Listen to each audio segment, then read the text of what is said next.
শুধু বাংলাদেশের বিশ্ববিদ্যালয় নয়, সমগ্র পৃথিবীর শীর্ষস্থানীয় বিশ্ববিদ্যালয়গুলোই বর্তমান মানবজাতির প্রয়োজন অনুযায়ী কাজে আসতে পারছে না। বিশ্বের অন্যতম শীর্ষধনী ইলন মাস্ক মনে করেন বিশ্ববিদ্যালয় ডিগ্রি সম্পূর্ণ অপ্রয়োজনীয়। সফল এই উদ্যোক্তা আরও মনে করেন বিশ্ববিদ্যালয় শুধু তদারকি করে শিক্ষার্থীরা সময় মতো তাদের অ্যাসাইনমেন্ট শেষ করতে পারছে কিনা, ছাত্রছাত্রীরা বিষয়গুলো ভালোভাবে শিখছে কিনা তা এখানে মুখ্য বিষয় নয়। ইলন মাস্ক বলেন, বিশ্ববিদ্যালয় হলো সমবয়সীদের একসাথে মিলেমিশে মজা করার জায়গা, অথচ তাদের এই সময়টাতে সরাসরি কোনো কাজে যুক্ত হওয়ার কথা ছিল।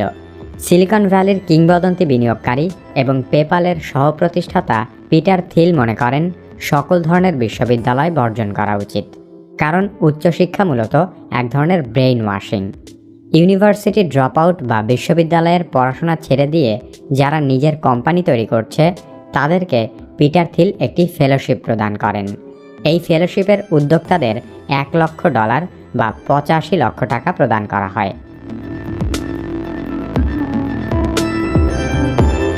বর্তমান বিশ্বের সবচেয়ে মূল্যবান কোম্পানি অ্যাপলে বিশ্ববিদ্যালয় ডিগ্রির চেয়ে কর্মীর দক্ষতাকে প্রাধান্য দেওয়া হয়। অ্যাপলের প্রধান নির্বাহী টিম কুক জানান, অ্যাপলের কর্মীদের অর্ধেকেরই 4 বছরের বিশ্ববিদ্যালয় ডিগ্রি নেই। এমনকি অ্যাপলের প্রতিষ্ঠাতা স্টিভ জবসও বিশ্ববিদ্যালয়ে পড়ালেখা করেছিলেন মাত্র 1 সেমিস্টার। স্টিভ জবসের মতো আরও বহু সফল উদ্যোক্তা বিশ্ববিদ্যালয়ের পড়ালেখা বাদ দিয়েছিলেন। বলতে গেলে তারাই আজকের বিশ্ব ব্যবস্থা নিয়ন্ত্রণ করছে। মাইক্রোসফটের প্রতিষ্ঠাতা বিল গেটস হার্ভার্ড বিশ্ববিদ্যালয়ে পড়ালেখা ছেড়ে নিজের কোম্পানি তৈরিতে মনোযোগ দিয়েছিলেন।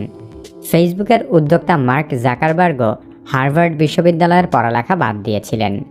ড্যানিয়েল এক সুইডেনে ইঞ্জিনিয়ারিং পড়া বাদ দিয়ে স্পটিফাই প্রতিষ্ঠা করেছেন।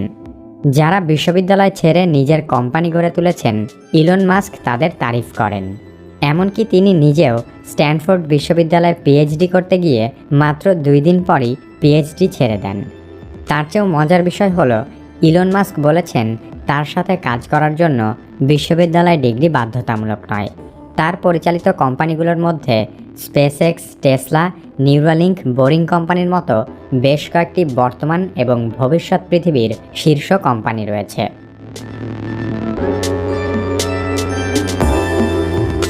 করোনা মহামারীর মধ্যে গুগল একটি নিজস্ব অনলাইন স্কুল খোলার ঘোষণা দিয়েছে। গুগলের এই স্কুলে ডেটা অ্যানালাইসিস, প্রজেক্ট ম্যানেজমেন্ট এবং ইউজার এক্সপিরিয়েন্স ডিজাইন কোর্স শেখানো হবে। এই কোর্সগুলো বিশ্ববিদ্যালয় ডিগ্রির বিকল্প হিসেবে কাজ করবে।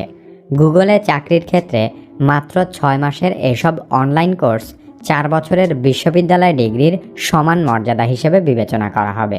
গুগলের 6 মাসের অনলাইন কোর্স করতে একজন শিক্ষার্থীর খরচ হবে মাত্র $234, বাংলাদেশি টাকায় যা 20,000 টাকা মাত্র। অথচ বিশ্ববিদ্যালয়ের বই খাতা সহ শিক্ষা উপকরণ কিনতেই এর চেয়ে অনেক বেশি টাকা খরচ হয়ে যায়। গুগলের কোর্সধারীরা প্রতি মাসে 4.5 লাখ টাকা এবং বছরে প্রায় 55 লাখ টাকা বেতনের চাকরির সুযোগ পাবে। বর্তমান চাকরির বাজারে যে বিষয়গুলো সবচেয়ে বেশি প্রাধান্য দেওয়া হয় বিশ্ববিদ্যালয়ে, তার খুব কম বিষয়ই পড়ানো হয়। আমরা মনে করি আমেরিকার শিক্ষা ব্যবস্থা অনেক উন্নত, তাই তাদের বিশ্ববিদ্যালয় গ্র্যাজুয়েটরা হয়তো অনেক এগিয়ে থাকে, কিন্তু বিষয়টি মোটেও সেরকম নয়। ডিজিটাল টেকনোলজি সমস্যা সমাধানে আমেরিকার অবস্থান 18 নম্বরে। এক্ষেত্রে সবচেয়ে এগিয়ে ফিনল্যান্ড, সুইডেন এবং সিঙ্গাপুর। গাণিতিক সমস্যা সমাধানে আমেরিকার অবস্থান 27তম। এক্ষেত্রে শীর্ষ দেশগুলো হলো জাপান, ফিনল্যান্ড এবং সুইডেন। একাধিক ভাষায় দক্ষতা মানুষকে চাকরির বাজারে যেমন এগিয়ে রাখে, ঠিক তেমনিভাবে কোডিংয়ের দক্ষতা সম্পন্ন ব্যক্তিকে শীর্ষ বহুজাতিক কোম্পানিগুলো চাকরির ক্ষেত্রে প্রাধান্য দেয়, কারণ কোডিংয়ের জ্ঞান মানুষের সমস্যা সমাধানের ক্ষমতা বাড়ায়। অ্যাপলের প্রধান নির্বাহী টিম কুক মনে করেন হাই স্কুলের লেখাপড়া শেষ করার আগে প্রত্যেক শিক্ষার্থীর কোডিং শেখা উচিত।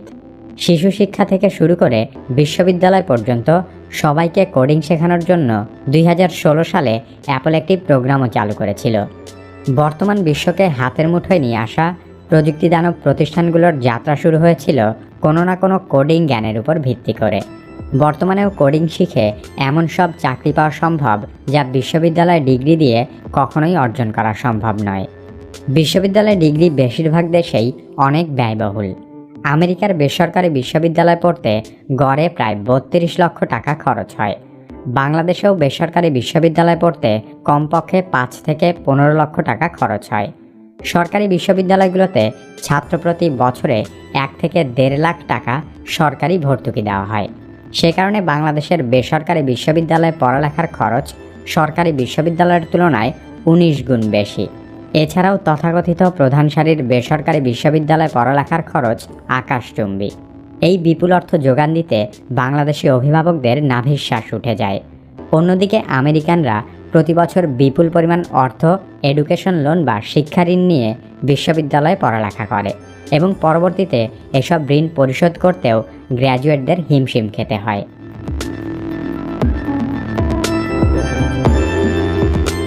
বিশ্ববিদ্যালয়ের ডিগ্রির বিপক্ষে নানান মত থাকলেও এখনও পর্যন্ত বিশ্ববিদ্যালয়ে যাওয়ার অনেক কারণ অবশিষ্ট আছে। বহু বিষয়ে গবেষণার জন্য এখনও বিশ্ববিদ্যালয়গুলো প্রধান কেন্দ্র হিসেবে কাজ করছে।